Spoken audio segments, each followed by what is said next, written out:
السلام عليكم ورحمة الله وبركاته. كيف حالكم أعزائي المتابعين؟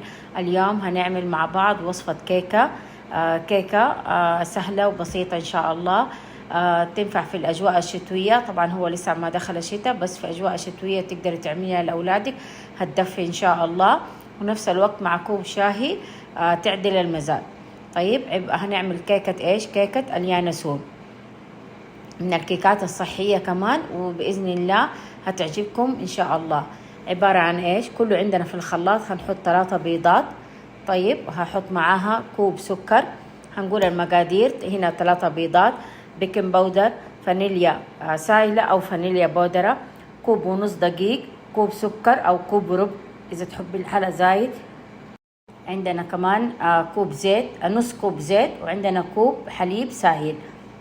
خلاص، هنخلط أول شيء عندنا البيض والسكر. أول شيء هنخلطهم مع بعض مع الزيت. هنخلط هذه المكونات مع بعض مظبوط لما تنفش معانا ويصير قوامها كريمي شوية، وبعد كده هنحط عليها الحليب.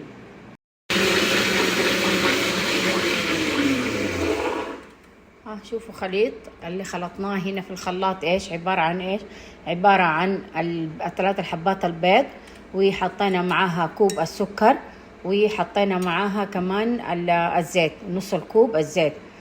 طيب وسبتهم ينخفقوا لما نشوفوا كيف صار قوامه كده فتح وصار لونه ابيض. دحين هضيف ايش؟ هضيف معانا بسم الله كوب الحليب، وكمان ارجع مرة ثانية. طبعا حاطة معاه الفانيليا، وحاطة كمان غطا الخل. دحين هخلطهم مظبوط مع بعض. بعد كده هضيف كوب دقيق ونص كوب نشا، والبيكنج باودر الملعقة الوسط. هذه الملعقة هحط بيكنج باودر. يلا هخلطهم مظبوط. شوفوا حبايبي خليط الكيك زي ما انتم شايفين. كمان انا زدته 3 ملاعق حليب بودرة، نسيت ما اقول لكم هي في المقادير. لانه الحليب السائل بيكون خفيف فنعزز طعم الحليب، حطيت كمان 3 ملاعق حليب بودرة. هذا القوام المطلوب زي ما انتم شايفين. وهذه هنا عندنا زي ما انتم شايفين اللي احنا حمصناها، اليانسون والشمر، ريحته ما شاء الله تبارك الرحمن. هنا ايش كمان عندنا؟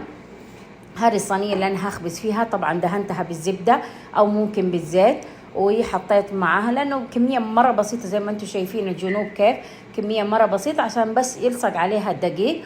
حطينا بعدين عليها الدقيق وكبينا منه الزايد، وبعد كده حطيت فرشت في الأرض كلها سمسم. خلاص، وممكن إيش نعزز الطعم زي ما أنتم شايفين كده، شيء خفيف من الشمر واليانسون مع السمسم.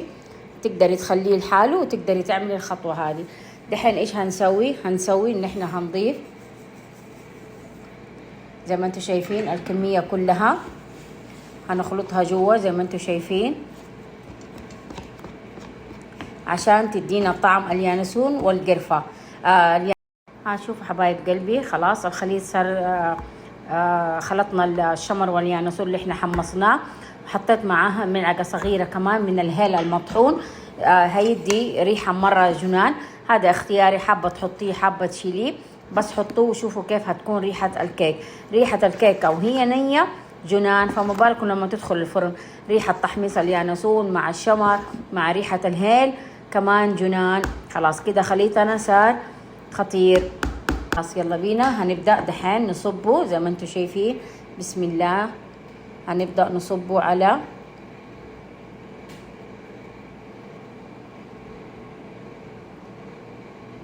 وهدخله الفرن اللي على درجة حرارة 180 من تحت.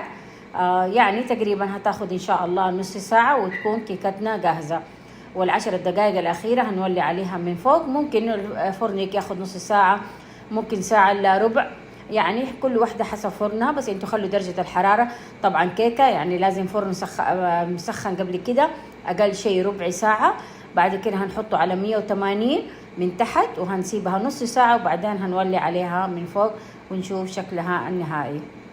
بينا هنفتح وهنقول بسم الله. ما شاء الله، شوفوا كيف طلعت معانا. شايفين شكلها؟ شوفوا كيف شكلها التحفة ما شاء الله تبارك الرحمن. شوفوا ما شاء الله تبارك الرحمن، شايفين الطبقة اللي فوق ما شاء الله تبارك الرحمن.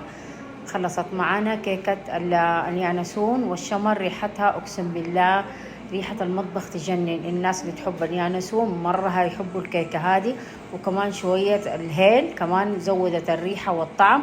فطبعا كيكة يعني لازم نقطعها وهي حارة عشان لا تتفتفت معانا. هنسيبها 10 دقايق بس تبرد، وبعد كده هنقدمها مع كوب الشاي واستمتعوا بيها إن شاء الله. تكون سهلة وخفيفة ويا رب تعجبكم. شوفوا حبايبي بعد ما سبناها 10 دقايق تبرد هنفتحها نشوف. بسم الله ما شاء الله، شايفين السمسم متحمص معانا، وشوفوا كيف استوت معانا وقوامها. دحين هنقطعها من جوا ونشوف شكلها كيف من الداخل. تحفة وريحتها ما شاء الله. شوفوا ما شاء الله تبارك الله طلعت معانا كيكتنا. شايفين كيف مساماتها ضيقة ما هي واسعة. شوفوا كيف ما شاء الله تبارك الرحمن. شايفين الأخرام ما هي كبيرة. طلعت معانا كيكتنا تحفة وريحتها تحفة. طبعا هنقدمها مع بسم الله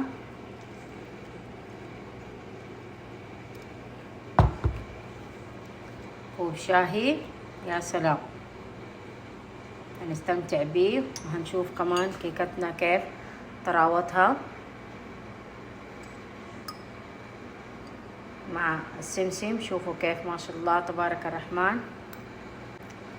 يا سلام، صحية جميلة جميلة جدا. الناس اللي يبغوا كيكة صحية، هذه الكيكة جدا صحية وريحتها جدا تجنن، وكمان السكر فيها مظبوط. يا رب إن شاء الله تعجبكم. شوفوا حبايبي ولدي حب يعمل فكرة الشابورة. هي نفس الكيكة اللي احنا زي ما انتم شايفين عاملينها.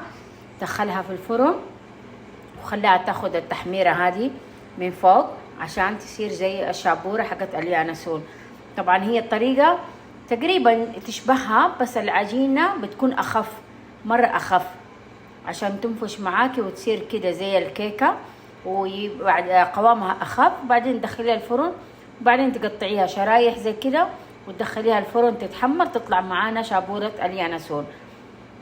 بس هو حب يجربها بالكيكة، فبرضه طلعت برضه لذيذة. انه هو يعني انت تدينا برضه كمان لذيذة تكون مع الشاهي، برضه تعتبر شابورة اليانسون.